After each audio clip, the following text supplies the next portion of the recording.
예, 우리 할렐루야 샬롬 하고 인사하고 축복합니다. 할렐루야 샬롬 샬롬 샬롬 샬롬 샬롬. 하나님 사랑합니다. 여러분 주 안에서 사랑합니다. 오늘 110편 1절에서 7절까지 우리 함께 합독했는데요. 높이는 마음, 하나님을 높이는 마음이죠. 예, 김춘수 시인의 유명한 시 꽃, 여러분들 잘 아시는 꽃을 저는 한번 묵상합니다. 내가 그의 이름을 불러주기 전에는 그는 다만 하나의 몸짓에 지내지 않았다. 내가 그의 이름을 불러주었을 때 그는 나에게로 와서 꽃이 되었다. 내가 그의 이름을 불러준 것처럼 나의 이 빛깔과 향기에 알맞는 누가 나의 이름을 불러다오. 그에게로 가서 나도 그의 꽃이 되고 싶다. 우리들은 모두 무엇이 되고 싶다. 너는 나에게, 나는 너에게 잊혀지지 않는 그러한 꽃이 하나의 의미가 되고 싶다. 꽃은 아름다운 이야기할 때 등장하는 대표적인 것이죠. 근데 예, 맞죠. 내가 주님의 이름을 불러주기 전에는 그는 그냥 그죠? 그리스도라는 하나의 그냥 종교에 계신 그러한 분이다라고 얘기할 수밖에 없는데 예, 내가 그리스도를 나의 주라고 불렀을 때 예, 정말 나에게 와서 꽃이 되죠. 생명이 되시죠. 예, 이런 것처럼 너는 나에게 나는 너에게 내 말이 내 안에 내가 내 안에 너희 안에 거할 때 주님께서 우리는 참 주, 내 주라는 것은 뭐예요? 나의 주인이라는 뜻이죠. 저는 이 꽃이 생각이 났습니다. 꽃도 꽃을 알아보는 사람에게만 가서 아름다움이 되고 꽃이 돼요. 꽃을 느끼고 꽃을 정말 향기 또한 그 모습 예뻐서 그런 사람에게만 강아지도 귀하게 여기고 강아지를 잘 길러주면 그 강아지가 엄청 따르죠. 그런데 자기를 본체만 채하고 전혀 상관없어 하는 그 강아지도 사람을 따르지를 않아요. 이런 것처럼 하나님께서는 우리를 생명의 주님으로 오셨는데 그 주님을 우리가 깨달고 알아야 되겠다. 그분을 주님으로 부를 수 있는 사람에게만 다가오셔서 생명이 되신다라는 생각이 들었어요. 예수님 당시 이데사의 사람들은 예수님을 두고 두 그룹으로 나뉘어서 뭐 얼마나 말이 많았겠습니까? 그들 사이에는 대립이 있었죠. 갈등은 예수님을 누구라고 생각하느냐 하는 문제죠. 첫 번째 입장은 예수님을 백성을 현혹하는 형편없는 선생 정도로 생각하는 사람들 있었죠. 유대지도자들은 백성의 장로들, 제사장들, 서기관들, 바리새인들, 사두개인들은 예수님을 볼품없는 시골들이 정도로 굉장히 이런 눈 아래로 보고 하대를 했습니다. 예수께서 이러한 비방, 복음이 로마로 들어가면서 계속됐죠. 유력한 인물 중인 셀서스라는 사람은요, 전해지지 않은 참말씀 알레데이아 로고스란 책에 예수님을 로마 병사 판텔라와 마리아 사이에서 태어난 사생아다라고 이렇게 주장하기도 했고요. 예수는 이집트에서 마술을 배워왔다거나 무능해서 십자가형을 당하면서도 아무런 저항도 하지 못했다라고 이렇게 비방하는 사람들도 많습니다. 복음서 말씀을 통해서도 예수님을 무시한 일들을 보게 되죠. 예수께서 십자가를 자기 위에 나귀에 타시고 예루살렘 들어가시던 날 수많은 사람들이 호산나의 노래로 부르면서 예수님을 열렬히 환영했는데 이 모습을 본 유대 지도자들은 예수께 열광하고 따르는 사람들이 많아질수록 자신들이 그 사람들 그 위에 군림할 수 없고 기득권이 없어진다라고 생각을 해서 어떻게든지 해서 예수님을 공경에 빠뜨리고 그리고 결국은 십자가에 못 박아 돌아가시기까지 합니다. 어떤 시위와 울음에도 예수님을 곤란하게 할 수는 그렇지만 없었죠. 마태복음 22장 41절 이하를 보면 예수께서 바리새인들에게 반격을 하는 질문들이 많이 나옵니다. 너희는 그리스도에 대해서 어떻게 생각하느냐? 누구의 자손이냐? 이에 대해 바리새인들은 다윗의 자손이라고 대답을 하죠. 틀리지 않았는데 그리스도는 그들이 가장 존경하는 다윗 왕의 자손이라고 볼 것으로 구약에서 많이 예언하고 있었습니다. 이사야 11장 1절에 이새의 줄기에서 한 싹이 나며 그 뿌리에서 한 가지가 나서 결실할 것이요. 이새는 누구예요? 다윗의 아버지 맞죠? 그러므로 이새의 줄기란 말을 바꾸면 다윗의 자손이라는 그런 뜻이 되기도 합니다. 그리스도가 다윗의 자손으로 세상에 올 것을 말씀했는데 바리새인들이 그리스도를 다윗의 자손이라고 대답한 후 예수님은 이 마태복음 22장 43절 45절에서 이렇게 증거하시죠. 결정적인 질문을 합니다. 그러면 다윗이 성령에 감동되어 어찌 그리스도를 주라 칭하여 말하던 주께서 내 주께 이르시되 내가 내 원수를 내 발 아래 둘 때까지 내 우편에 앉아 있으라 하셨도다 하였느니라. 이게 무슨 뜻이냐라는 거죠. 다윗이 그리스도를 주라 칭하였다면 어찌 그의 자손이 되겠느냐. 다윗이 그랬거든요. 주님이라고.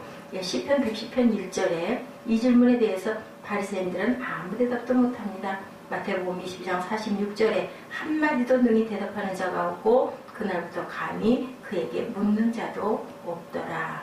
예수님께서는 이렇게 성경으로 정확하게 그들의 그 핵심을 찔러서 전혀 해석을 못하는 부분들을 가지고 있었던 거죠. 인용하신 110편 1절은 이해할 수가 없었던 거예요. 야훼께서 내 주에게 말씀하시기를 내가 내 원수들로 내 발판이 되게 하시기까지 너는 내 오른쪽에 앉아 있으라. 이 중에 우리가 주목할 부분 여호와께서 내 주에게란 뜻, 그죠? 마태복음에서는 이 부분을 주께서 내 주께라고 이렇게 말씀하고 계세요. 야훼께서 우리의 주님이신데 야훼께서 내 주에게란 구절을 주께서 내 주께라고 해도 아무 문제가 되지가 않습니다. 문제는 두 번째 나오는 주가 도대체 누구냐인 거죠. 그분이 또 다른 주에게 말씀하셨다라는 거예요. 그렇다면 두 번째 주는 누굴까? 그거는 다름 아닌 장차 오실 메시아를 두고 얘기를 했다라는 거죠. 예, 삼위 하나님이시잖아요. 성부, 성자, 성령 하나님이시기 때문에 주께서 내 주께라고 얘기를 해도 전혀 틀린 말씀이 아닌데 바리새인들 그 당시 유대인들은 그 말 뜻을 알지를 못했다. 다윗은 이 시에서 그를 내 주라고 부르고 있으니 할아버지가 손자에게 주라고 얘기한 꼴이 되지 않느냐. 이세의 아들이 다윗이고 다윗의 자손으로 날 거라고 그랬으면 손수를 보면 그런 거죠. 근데 우리 예수님을 어머니도 주님이라고 얘기하고 할아버지도 주님이라고 얘기하고 손자 손녀도 주님이라고 얘기합니다. 그렇기 때문에 그것은 아무런 문제가 되는 것이 아닌 거죠. 다윗은 그리스도에 있으면 예수께서 세상에 오시기 1000년 전에 살았던 사람인데 어떻게 1000년 후에 올 자가 자기의 자손에게 주라고 할 수 있겠는가. 예수께서는 이 점을 지적하시죠. 너희는 그리스도가 다윗의 자손이라고 하는데 어떻게 조상인 다윗의 자손인 그리스도에게 주라고 부를 수가 있느냐인 거예요. 바리새인들이 생각한 것처럼 절대로 어려운 문제가 아니다. 여호와 하나님께서 우리의 주이심은 모두 알고 믿고 있는 거죠. 누구에게나 나의 주인이 되는 거죠. 상관이 없는 거죠.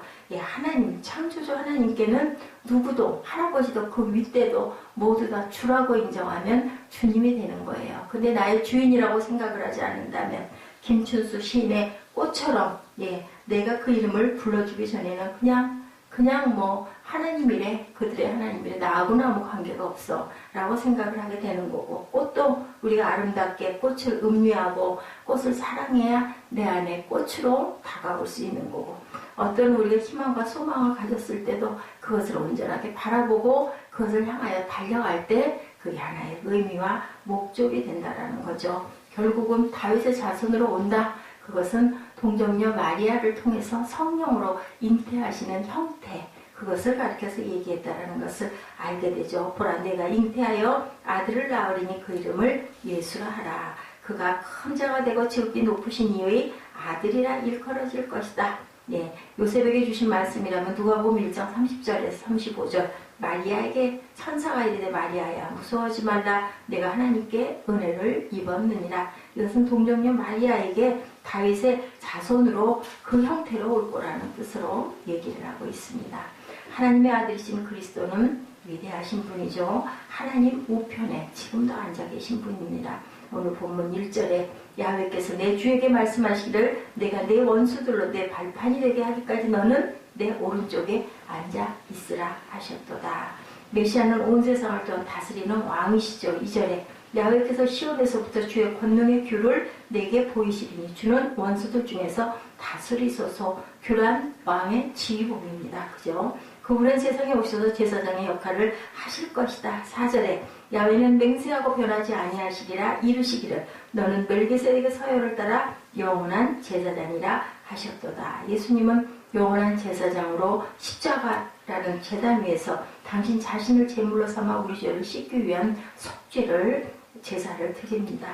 장차 예수님은 또한 이 세상으로 오셔서 심판하실 것이 5절 6절에 기록되어 있죠. 주의 오른쪽에 계신 주께서 그의 노하시는 날에 왕들을 쳐서 깨뜨리실 것이라. 문나라를 심판하여 시체로 가득하게 하시고 여러 나라의 머리를 쳐서 깨뜨리시며. 실제로 예수님은 마태복음 28장 18절에 예수께서 나와 말씀하여 주시되 하늘과 땅의 모든 권세를 내게 주셨으니 라고 제자들에게 말씀하셨어요.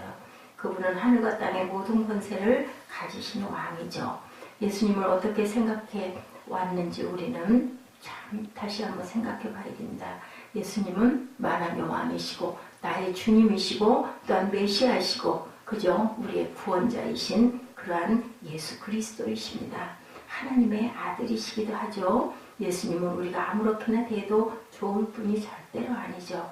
그분이 사람의 모습으로 오신 것은 우리를 구원하기 위해 온 수단일 뿐이었다. 예수님은 하나님의 아들로 영광 받으실 왕입니다. 나의 주의 주라고 얘기를 하는 것은 성령 하나님, 성자 하나님을 일컫는 거죠. 당시 예수님의 제자들은 이 사실을 알고 있었는데 모든 유대 지도자들이 예수님을 사정없이 비방하는 와중에도 베드로는 주는 그리스도시요 살아계신 하나님의 아들이십니다 라고 고백하죠. 모두가 예수님을 형편없는 선생으로 경멸하는 와중에도 예수님을 그리스도 하나님의 아들로 고백한 것 놀라운 사건이에요. 근데 그저 베드로에게는 예수 그리스도가 주님이십니다. 주인이십니다. 그런 것과 마찬가지로 우리도 또한 하나님은 또한 예수님은 우리의 주님이시죠. 주인이라는 것은 모든 것을 다스리고 치리하는 나의 주인. 우리가 그렇게 고백했을 때 세상에 살아가면서 나의 주인을 우리가 잘 섬기고 주님의 뜻을 잘 받들고 순종하고 살아가야 우리가 온전하게 살아갈 수가 있는 거죠. 누가 그리스도인일까? 예수님을 그리스도로 메시아로 믿는 사람, 하나님의 아들로 믿는 사람, 예수님을 주님으로 고백하는 사람, 예수님을 한없이 높이고 찬양하는 사람이 그리스도인이고 크리스찬이고 그리고 그가 우리의 주인입니다. 세상을 이처럼 사랑하셔서 독생자를 주신 그분을 우리가 믿는 믿음으로 살아야 우리가 온전하게 하나님 아래 잘 통치를 받고 살 수 있다는 것. 불행하게도 오늘날 수많은 사람들이 주님을 비방하죠. 잘 생각해주는 사람도 그냥 하나의 성자일 뿐이지라고 생각을 오죽이나 하면은 요즘에 신학자들 자유신학하는 사람들도 주님을 그렇게 생각하지 않고 아주 성인의 하나 정도로 옛날에 구약의 역사에 있었던 이스라엘의 그냥 전설과 신화 정도로 그렇게 여기는 그런 사람들도 많습니다. 성경을 연구한다라는 사람들도 그렇게 얘기를 하거든요. 그런데 성령 하나님은 분명하게 계시죠.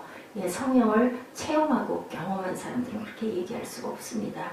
우리에게 영광의 면류관을 씌워주실 분, 장차 오실 예수 그리스도 만왕의 왕으로 오실 그분 한 분. 그것을 믿는 믿음이 바로 크리스찬이고 왕같은 제사장을 믿는 믿음이 바로 우리를 왕같은 제사장으로 하나님께서 세우심을 우리가 인정하고 왕같은 제사장으로 갈 수가 있는 거죠. 우리가 항상 최고로 감사해야 할 조건, 하나님을 높이는 것, 찬양하는 것. 그러기 위해 내가 너희를 낳았다고 말씀하시죠. 시편에 계속 거듭되어 있습니다. 하나님의 아들이신 그분이 그 영광을 버리고 이 세상에 냄새나는 마구간에 탄생하신 것, 우리를 위해 십자가를 지고 돌아가신 것, 다시 살아나 생명의 길을 열어주신 것, 그로 인하여 엄청난 축복을 누리고 구원을 받은 사실, 이것이 말로 우리가 최고로 감사하고 가야 할 조건이다. 우리가 할 일, 주님을 높이는 일, 그리고 감사하는 일, 그리고 또한 순종하는 일. 예수님은 이렇게 믿고 고백하고 높이는 이들에게만 다가와서 생명의 향기를 주시겠다고, 그리고 꽃이 되시겠다고 말씀하시죠. 인생의 우리 화병에 주님을 가장 가운데 아름다운 성수장에 꽂는 귀한 생명의 꽃이 되게 해야 될 줄로 믿습니다. 우리는 온 마음을 다하여 그분을 찬양하고 경배해야 되겠죠. 그분은 지극히 존귀하신 우리의 주님이십니다. 그래서 이렇게 찬양하죠. 지존하신 주님 이름 앞에 모두 무릎 꿇고 경배해. 거룩하신 주님 보좌 앞에 엎드려 절하세. 예수는 주, 예수는 주. 하나님의 영으로 경배드리리. 이것이 우리 평생의 찬양이 되기를 원합니다. 주님을 온전하게 모시고 섬기고 받들고 가서 하나님께 영광이고 땅에서는 무엇이 되어 평화가 이루어지는 그러한 우리 샬롬의 복을 하나님께 흠복 받는 충만한 2016년 그리고 오늘이 되시기를 주님의 이름으로 축복합니다. 기도하시겠습니다.